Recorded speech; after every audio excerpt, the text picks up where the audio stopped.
Saludos cordiales y afectuosos para toda la audiencia y para el Ministerio Verdad Adventista. Agradecemos a Dios por el estudio del segundo trimestre Cómo entender la profecía bíblica y por la lección número 10 sobre quiénes ha llegado el fin, programada para el sábado 7 de junio. Estas cosas le sucedieron, por ejemplo, y fueron escritas para advertirnos a nosotros, a los que han llegado el fin del tiempo. Así el que piensa estar firme, mire que no caiga. Primera de Corintios 10, 11 y 12.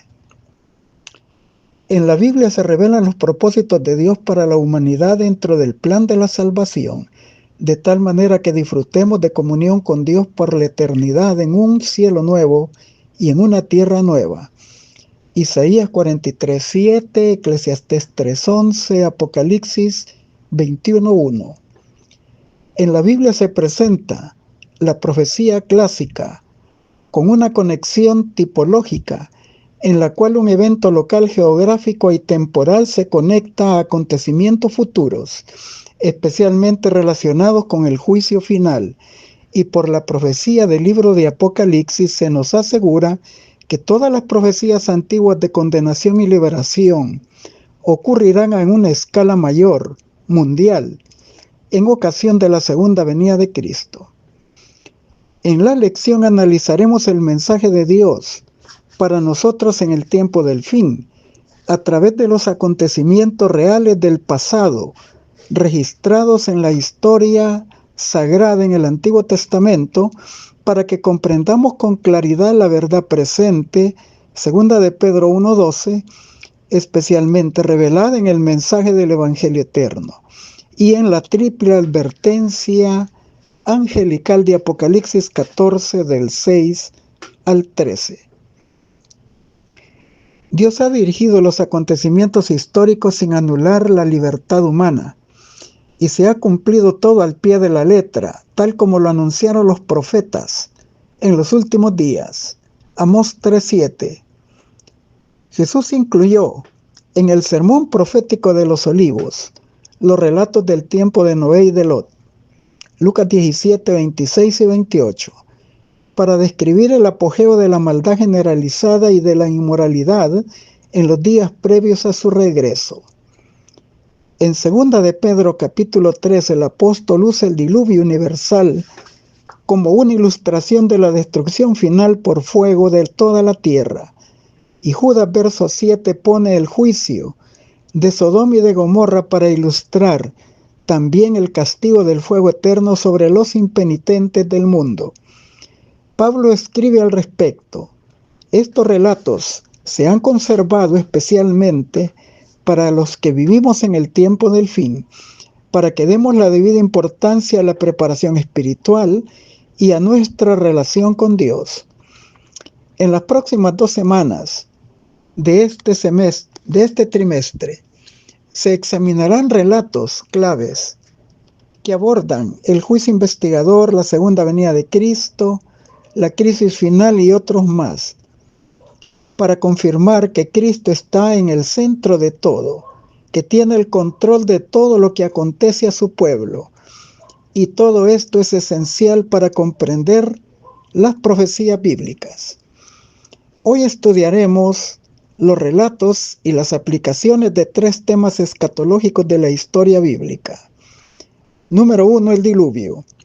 Número 2, Sodoma y Gomorra. Y número 3, el Evangelio eterno y el mensaje de los 3 ángeles como advertencias para el final del tiempo. Y como es nuestra costumbre, haremos las aplicaciones pertinentes. Comencemos con el diluvio.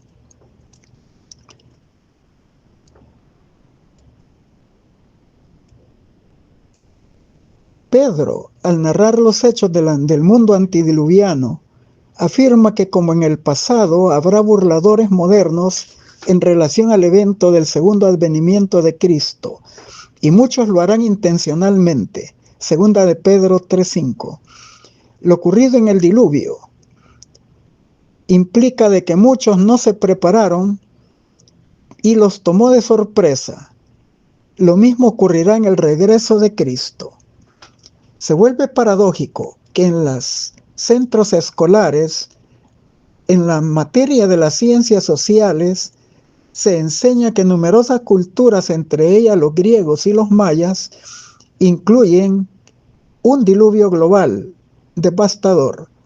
Sin embargo, el relato más ridiculizado de las sociedades es el de la Biblia. La historia moderna nos registra las declaraciones del Papa Juan Pablo II y el Papa Francisco, afirmando que el relato bíblico del diluvio era un mito o una alegoría y no fue real, y de esta manera dan lugar a la teoría de la evolución dentro del cristianismo. Jesús validó el relato de la creación y del matrimonio y del diluvio universal como hechos reales e históricos. Mateo 19 del 4 al 6. Se basó en el relato de Moisés en Génesis capítulos 1, 2, 6 y del 7 al 9. También comparó la condición moral y espiritual decadente de nuestros días con la que exhibía el mundo antediluviano y Sodoma y Gomorra, Mateo 24, 37 al 39. Lo que vemos en la sociedad moderna, los matrimonios mixtos entre creyentes e incrédulos, se repiten como los fueron en Génesis 6 del 1 al 8, y como Pablo dice en 2 de Corintios 6, 14 al 18. Las uniones libres fuera del matrimonio, el adulterio, acabaron por corromper la fe del mundo antiguo y surgieron personajes que desafiaron la autoridad de Dios. Y vio Dios que la maldad de los hombres era mucha en la tierra, y que todo designio de los pensamientos del corazón de ellos era de continuo solo el mal. Y se arrepintió el Señor de haber hecho al hombre en la tierra, y le dolió en su corazón, y dijo: raeré de sobre la faz de la tierra a los hombres que he creado, desde el hombre a la bestia, desde el reptil y las aves del cielo, pues me arrepiento de haberlos hecho. Pero Noé halló gracia delante de los ojos de Dios. Génesis 6 del 5 al 8. Vemos a Noé que con santa reverencia construyó el arca para salvar a su familia, y su fe condenó al mundo, y se volvió heredero de la justicia que viene por la fe. Hebreos 11:7. Él fue pregonero de justicia. Muchos aceptaron su mensaje y murieron antes del diluvio. Los televangelistas modernos y líderes de las megas iglesias podrían decir que Noé fue un evangelista fracasado. Y esto descorazona a muchos que en la actualidad están dando la advertencia del mensaje de los 3 ángeles y ven resultados poco prometedores. Los adventistas tenemos un antecedente glorioso, el mensaje del clamor de medianoche que conmovió a todos los Estados Unidos de América. Y sabemos que con el poder del Espíritu Santo en el derramamiento de su lluvia tardía se dará el fuerte pregón del tercer ángel que superará exponencialmente al clamor de la medianoche. Apocalipsis 18, 1 y 4. Y sabemos que entonces vendrá el fin. Mateo 24, 14. Se cerrará el tiempo de la gracia y Jesús dirá las últimas palabras. El que es injusto sea injusto todavía, y el que es impuro sea impuro todavía, y el que es justo sea justo todavía, y el que es santo sea santo todavía. Y he aquí yo vengo pronto, y mi galardón conmigo para recompensar a cada uno según sea su obra. Apocalipsis 22, 11 y 12. Por lo tanto, el pueblo remanente de Dios debe de seguir esforzándose. Y Pablo nos anima en Gálatas 6, 9, no nos cansemos de hacer el bien, porque a su debido tiempo cosecharemos si no nos damos por vencidos. Y en Hebreos 10, 37 al 39, porque aún un poquito, y el que ha de venir vendrá y no tardará, mas el justo vivirá por la fe. Y si retrocediere no agradará mi alma. Pero nosotros no somos de los que retroceden para perdición, sino de los que tienen fe para preservación del alma. Continuamos con Sodoma y Gomorra. Jesús y los escritores del Nuevo Testamento dieron credibilidad a los hechos históricos del diluvio. Mateo 24, 37 al 39, Génesis 6 al 9, Segunda de Pedro 2, 4, 5, Hebreos 11, 7, Judas, versículos 5 y 6. Pero Jesús amplió su descripción poniendo como ejemplo el estilo de vida de los habitantes de Sodoma y Gomorra para ilustrar la decadencia moral de la sociedad humana antes de su segunda venida. Judas, verso 7. El profeta Ezequiel en el capítulo 16, verso 49 y 50 dice: He aquí que esta fue la maldad de Sodoma, tu hermana, soberbia, saciedad de pan y abundancia de ociosidad, tuvo ella y sus hijas, y no fortalecieron la mano del afligido y del menesteroso. Se llenaron de soberbia e hicieron abominación delante de mí, y cuando las vi, las quité. Se destaca la falta de reconocimiento de Dios como el dador de las bendiciones y el acto de cerrar el corazón a los más vulnerables del mundo. Pero en 2 de Pedro 2, del 6 al 10, el apóstol menciona una nefanda conducta, una inclinación por la carne, la concupiscencia e inmundicia, y el desprecio a Dios. Ellos vivían una vida disoluta e inmoral, y respetando la institución sagrada del matrimonio entre un hombre y una mujer, y Judas pone los juicios de Dios sobre ellos como un ejemplo del castigo del fuego eterno, y en aquellos que siguen su mal ejemplo, ellos también sufrirán una suerte similar en el tiempo del fin. Apocalipsis 29 y 15. La mayoría de nosotros somos testigos de una batalla cultural e inmoral en la sociedad moderna.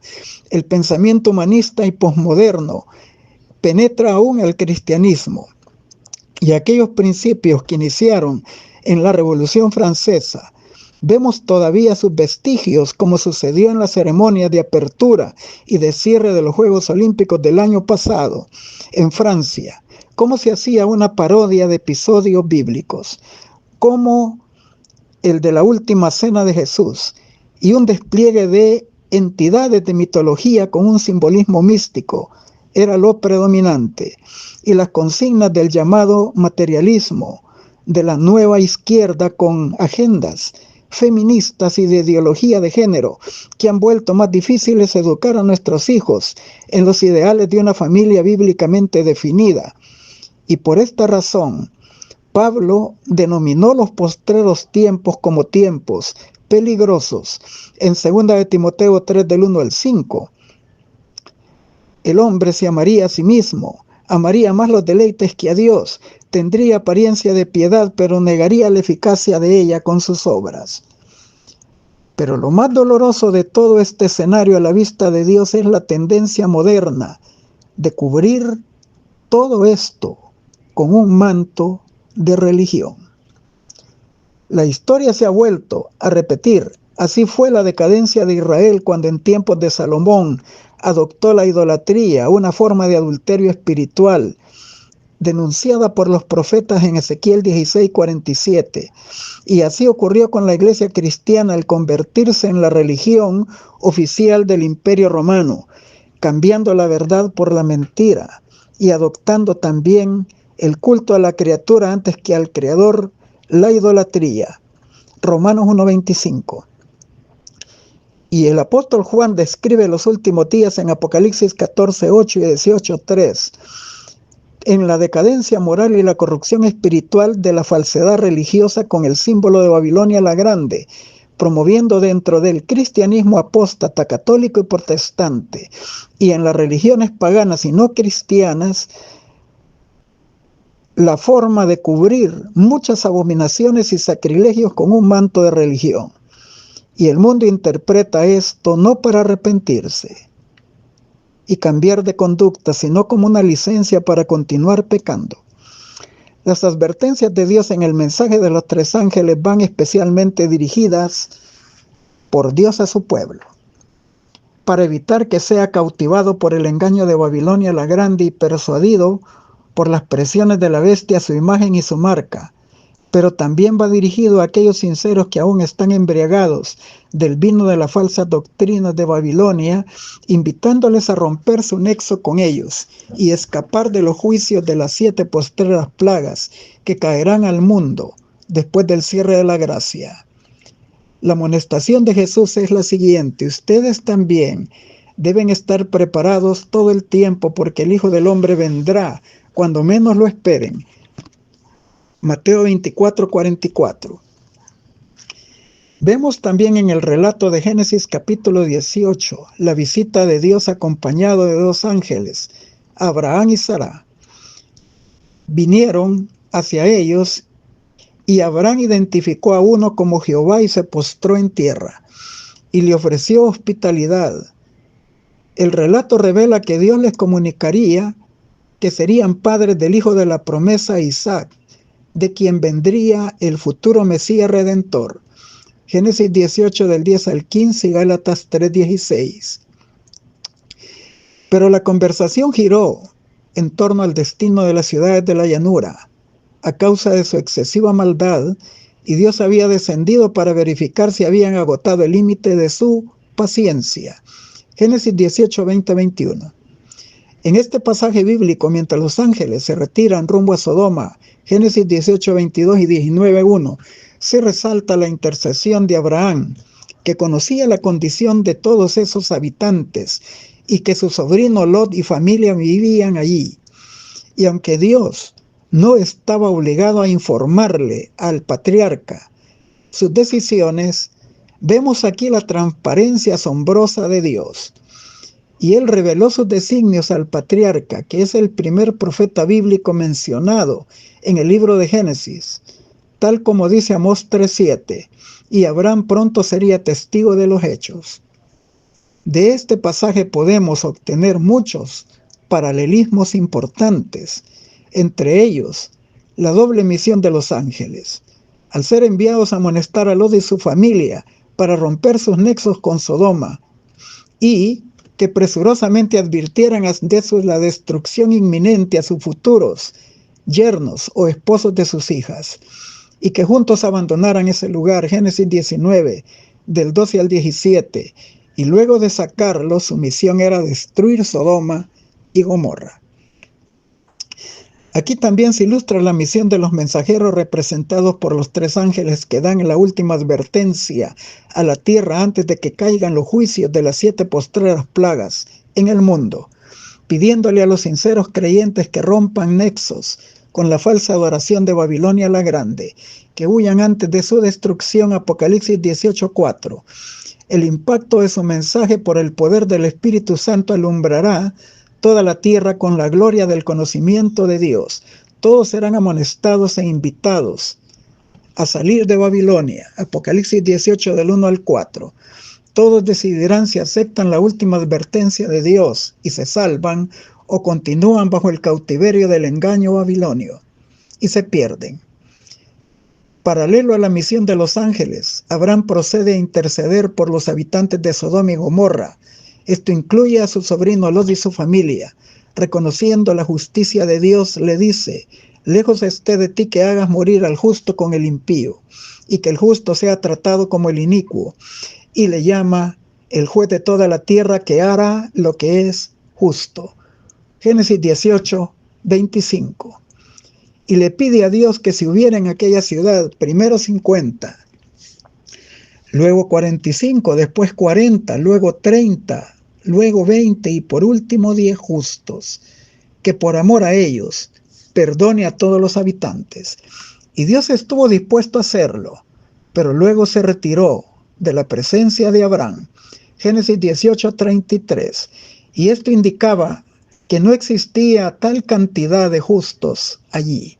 El único justo que menciona la Biblia era Lot, y por esa causa los ángeles fueron directamente donde él. Segunda de Pedro 2, 7 y 8. Vemos aquí también la estrecha relación entre los eventos de la tierra y los eventos del cielo. Mientras en la tierra los ángeles cumplen la misión con Lot y su familia, Jehová espera con paciencia la respuesta de ellos a la advertencia, y de igual manera Mientras los mensajeros del tiempo del fin llevan al mundo el Evangelio eterno y el triple mensaje angélico, en el cielo se está desarrollando la obra de Cristo de mediación e intercesión, 1 Timoteo 2:5, Hebreos 7:25, y de juicio investigador, porque la hora de su juicio ha llegado, Apocalipsis 14:7. Jesús está abogando en favor de su pueblo, 1 de Juan 2:1, mientras dure el tiempo de gracia. Vemos también que este pasaje indica que durante la intercesión de Abraham en favor de las ciudades de la llanura, el carácter justo y misericordioso y lleno de amor de Dios por la humanidad caída fue evaluado y vindicado. Así sucederá al final del conflicto. Dios será visto por un universo no caído como un Dios justo. Todos proclamarán en el cielo: justos y verdaderos son tus caminos, Rey de los santos. Apocalipsis 15, 3 y 4. Esta verdad la percibieron Pablo y el rey David.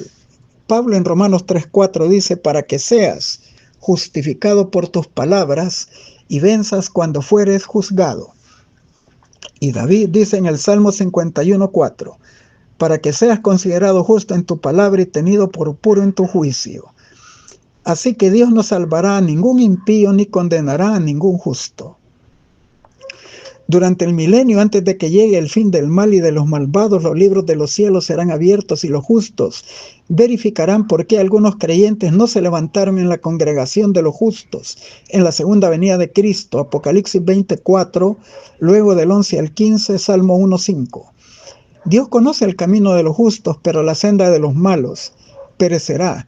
Y cuando el proceso termine después del milenio y los justos estén con Cristo dentro de la Nueva Jerusalén, Apocalipsis 22:14, y los impíos estén afuera, Apocalipsis 22:15, toda rodilla se doblará y toda lengua confesará que Jesucristo es el Señor, para gloria del Padre, Filipenses 2:10 y 11.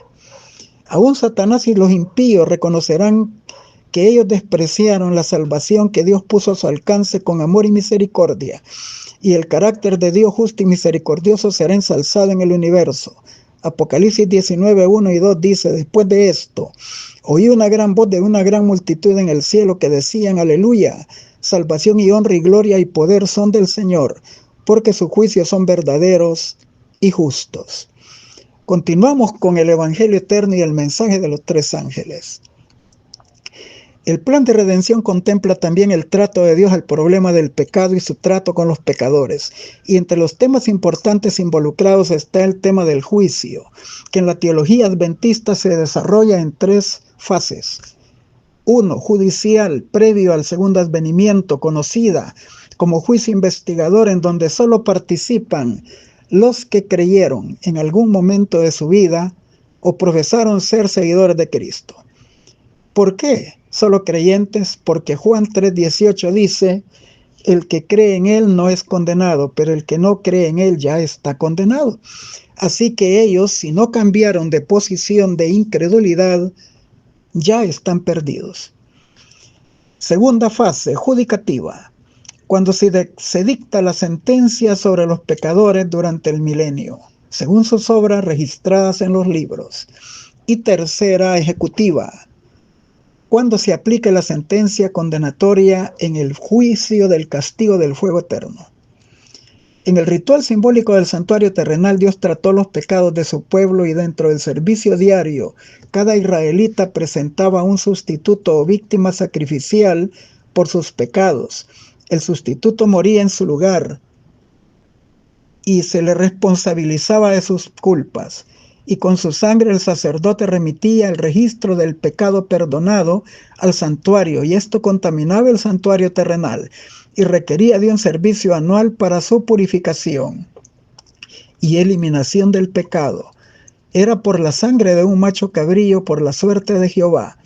Y después de que el sumo sacerdote entraba y asperjaba la sangre desde el interior del lugar santísimo hasta salir al atrio en todo su mobiliario, luego ponía sus manos sobre el otro macho cabrío, sobre la suerte de Azazel, y le responsabilizaba de todos los pecados eliminados.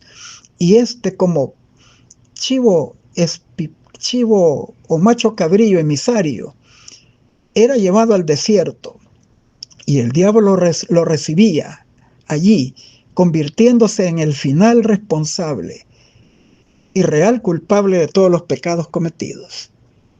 Esto se va a cumplir en el milenio. Jesús, al terminar su mediación e intercesión, Él responsabilizará al Satanás de todos los pecados que purificó en el santuario celestial. Daniel capítulo 7 presenta el tribunal en sesión, el anciano de días, el Padre, el juez de toda la tierra, el Hijo. Él se sienta y los libros son abiertos y los ángeles están ahí como testigos. Daniel 7, 9, 10. Esto tiene como paralelo el acto de que el Hijo también recibe del anciano de días dominio, gloria y reino. Daniel 7, 13, 14. Esto sucede antes del regreso de Cristo y del cierre de la gracia. Y luego Jesús viene por su iglesia en grande poder y grande gloria. Mateo 24, 30. Todo esto es parte del proceso del juicio. Y el juicio es entregado finalmente al pueblo de los santos, del Altísimo. Y ellos también reciben el reino eterno. Daniel 7, 22 y 27. Pero también parte del veredicto está la condenación del cuerno pequeño y su final destrucción en Daniel 7:26. Toda la humanidad será juzgada por Dios. Eclesiastés 12, 13, 14 dice: el fin de todo el discurso oído es este: teme a Dios y guarda sus mandamientos, porque esto es el todo del hombre. Porque Dios traerá toda obra a juicio juntamente con toda cosa encubierta, sea buena o mala. También Pablo nos recuerda que todos hemos de comparecer ante el tribunal de Cristo. Romanos 14, 10, 2 Corintios 5, 10. Dios es omnipotente y omnisapiente, conoce el fin desde el principio. Isaías 46, 10. No necesita ver los registros celestiales para saber quién se salva o quién se pierde. Pero hay un universo no caído que escuchó las injustas calumnias de Satanás contra el carácter de Dios, y muchas inquietudes han surgido en torno al juicio de Dios, de tal manera que en este proceso no solo los santos son juzgados, sino Dios mismo al decidir salvarlos, y también por la decisión de condenar a Satanás, sus huestes angelicales caídas, y a los pecadores a la destrucción eterna. Tenemos también en Jueces capítulo 7 una historia, la de Acán, que ilustra cómo Dios, antes de condenarlo a muerte, abrió un proceso de investigación muy minucioso para determinar su culpabilidad. Así, la historia del diluvio universal y la de Sodoma y Gomorra en alguna medida implican que hubo un proceso de investigación que determinó la maldad como excesiva en los límites de la paciencia de Dios, y ver cómo Abraham intercede por Sodoma y Gomorra, apelando a que Dios, siendo un juez justo, no tomaría una decisión contraria con su carácter, no pagaría al justo como pagaría al malo. Y cuando Jehová visitó a Abraham, le dijo que el clamor de la maldad de Sodoma había llegado a sus límites y que él había venido a verificarlo. Génesis 18:20. Y así también Dios permitió que Abraham evaluara su decisión acerca de la destrucción de los malvados como justa. En la escena del tribunal celestial, inaugurando el proceso del juicio en Daniel 7, el personaje central es Jesús, el Hijo del Hombre, el juez. Daniel 7, 9, 10 y 13. ¿Y por qué Cristo es el que juzga y no el Padre? Juan 5, 22 y 27. Porque Él fue quien sustituyó a toda la humanidad con su vida inocente, cargando sus pecados en su cuerpo en la cruz y muriendo por ellos. Isaías 53, 5 y 6, 9 y 10. Así que Él se reserva el derecho de decidir quién se salva y quién se pierde. Mateo 20, 28. Por lo tanto, Él está en favor del pueblo fiel que confió en Él. Primera de Juan 2:1.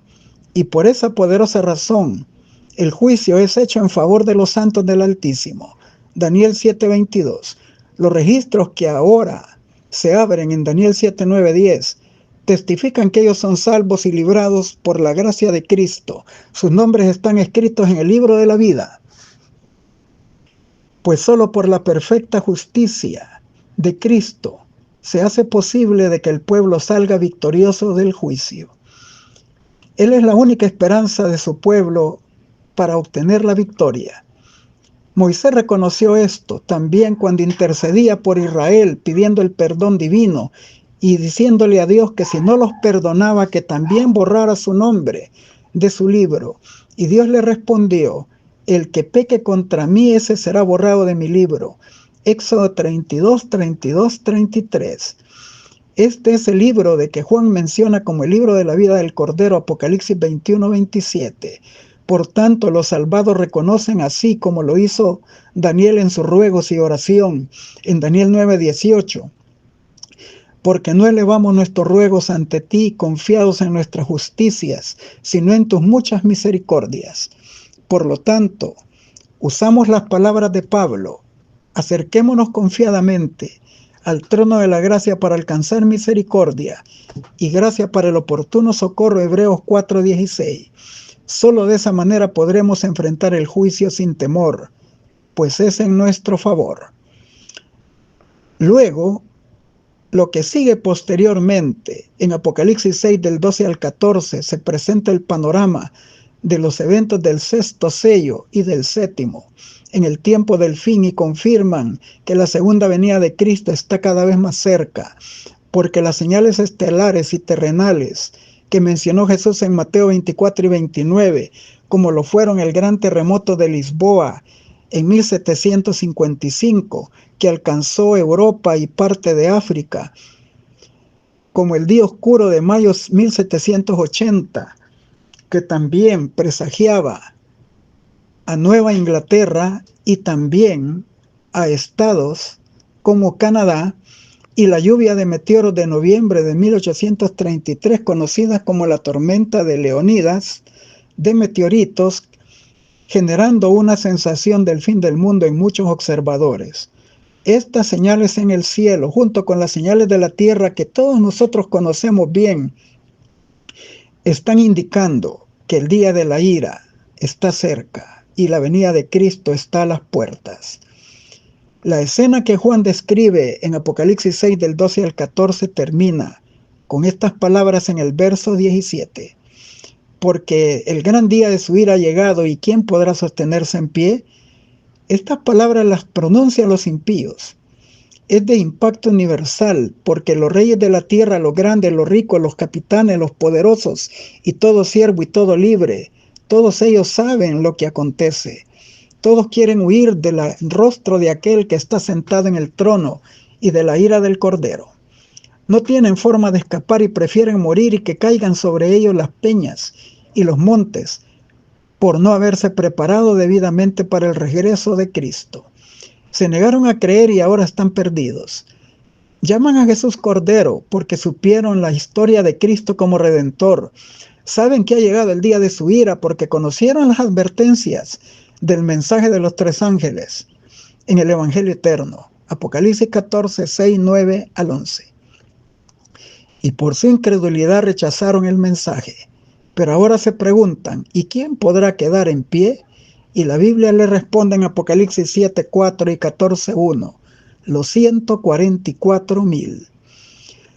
Lo anterior confirma que a pesar de que Apocalipsis 18:1 indica de que el fuerte pregón del tercer ángel alumbrará toda la tierra con la gloria del conocimiento de Dios y de su plan de salvación y de las consecuencias del rechazo de la gracia divina, la decisión de aceptar o rechazar, de creer o ser incrédulos, sigue y seguirá siendo una decisión personal de todo ser humano.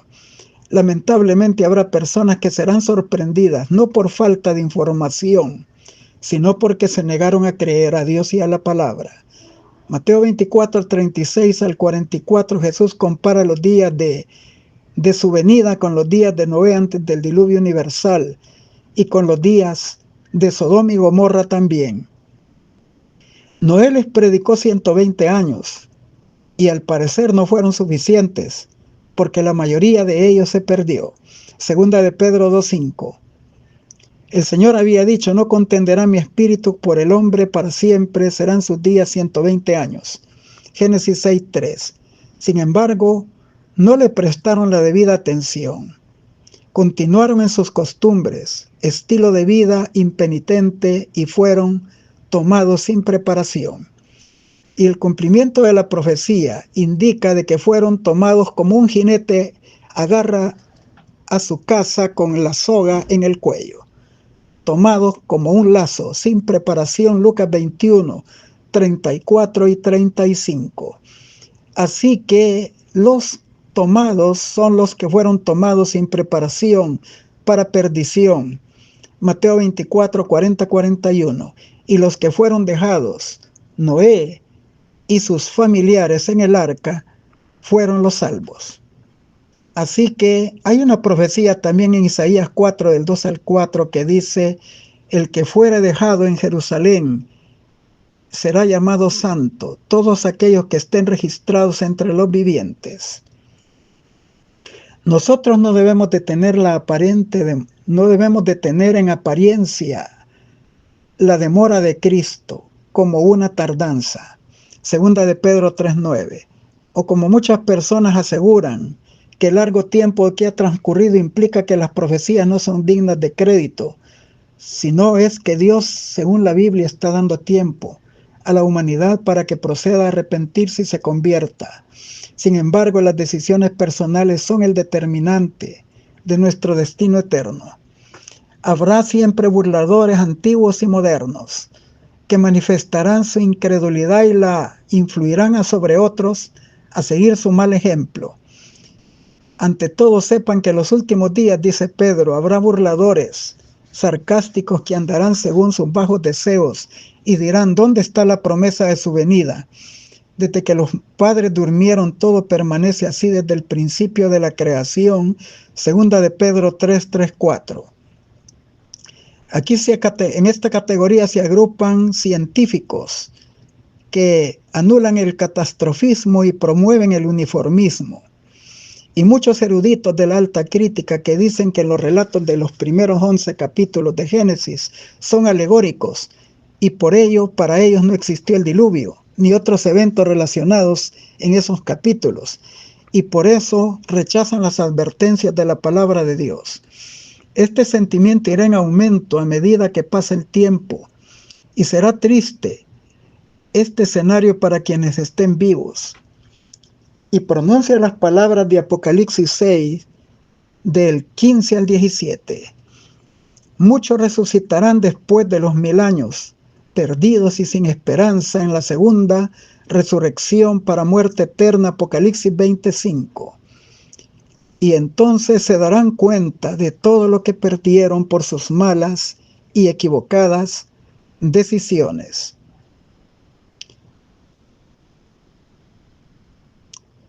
Finalizamos con las aplicaciones pertinentes. El mismo ángel que visitó Sodoma está dando la amonestación: escapa por tu vida. Las copas de la ira de Dios no pueden ser derramadas ni destruidos los impíos y sus obras hasta que todo el pueblo de Dios haya sido juzgado y los casos de los vivos como de los muertos estén decididos. Testimonios para los ministros 446. El libro de Apocalipsis revela al mundo lo que ha sido, lo que es y lo que ha de venir. Es una instrucción para quienes han alcanzado los fines de los siglos y debe estudiarse reverentemente. El Señor mismo reveló a su siervo Juan los misterios y su propósito es que sean manifestados para estudio de todos. Allí se describen escenas que ahora están en el pasado y algunas de interés eterno sucediendo alrededor de nosotros. Y otras no se cumplirán plenamente sino al fin del tiempo, cuando tenga lugar el último gran conflicto entre los pecadores y el príncipe del cielo. Muchas de las profecías están por cumplirse en rápida sucesión y todo elemento de poder está puesto en acción. La historia pasada se repetirá y viejos conflictos resurgirán a una nueva vida y el peligro asediará a los hijos de Dios por doquier. Manuscrito 143 de 1901, El Cristo Triunfante, 315. Jesús viene, pero no viene para escuchar los ayes de la humanidad ni para oír la confesión de los pecados del culpable, ni para dirigir palabras de perdón, porque el caso de cada uno ya había sido decidido para vida o para muerte. Los que hayan vivido en pecado continuarán siendo pecadores para siempre. Los que hayan confesado sus pecados a Jesús en el santuario y que lo hayan hecho su amigo y hayan amado su venida, tendrán perdón escrito por todos sus pecados, y después de haber purificado sus almas mediante la obediencia a la verdad, permanecerán puros y santos para siempre. Jesús regresa como ascendió a los cielos, únicamente que vendrá con mayor esplendor. Regresa con la gloria de su Padre y todos los ángeles le escoltan en su venida. Jesús viene, pero no para reinar como un príncipe temporal. Levantará a los justos muertos, transformará a los santos vivos en seres inmortales, y en compañía de ellos tomará el reino debajo de todo el cielo. Este reino nunca terminará jamás. Entonces los que hayan esperado pacientemente a Jesús serán transformados a su semejanza. Si un solo ángel del cielo hizo que los soldados de la Guardia Romana cayeran muertos, ¿cómo podrían los seres humanos impíos y desapercibidos soportar sin perecer la presencia de Jesús que venga en la gloria de su Padre acompañado de 10,000 millares de ángeles? ¿Cómo podrían los pecadores soportar este cuadro? Clamarán a las rocas y montañas, caigan sobre nosotros y cúbranos del rostro de aquel que está sentado en el trono y de la ira del Cordero. Esfuércense por obtener una preparación cabal para encontrarse con Jesús, para que cuando Él aparezca ustedes puedan exclamar: he aquí, este es nuestro Dios que hemos esperado, y Él nos salvará. Entonces la vida eterna os pertenecerá y seréis partícipes de la gloria de Cristo, para escuchar eternamente su gloriosa voz de aprobación y contemplar su amable persona. Exaltada Jesús 373.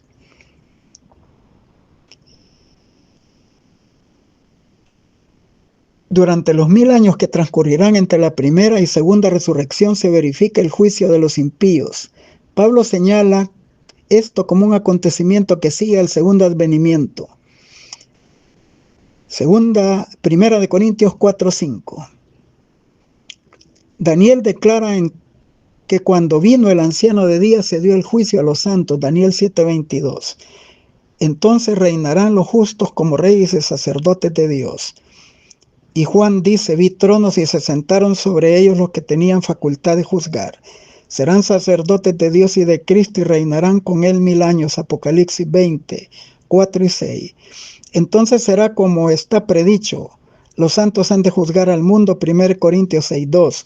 Junto con Cristo juzgan a los impíos, comparando sus actos con el libro de la ley, con la Biblia, y fallando cada uno en conformidad con los actos que cometieron por medio de su cuerpo.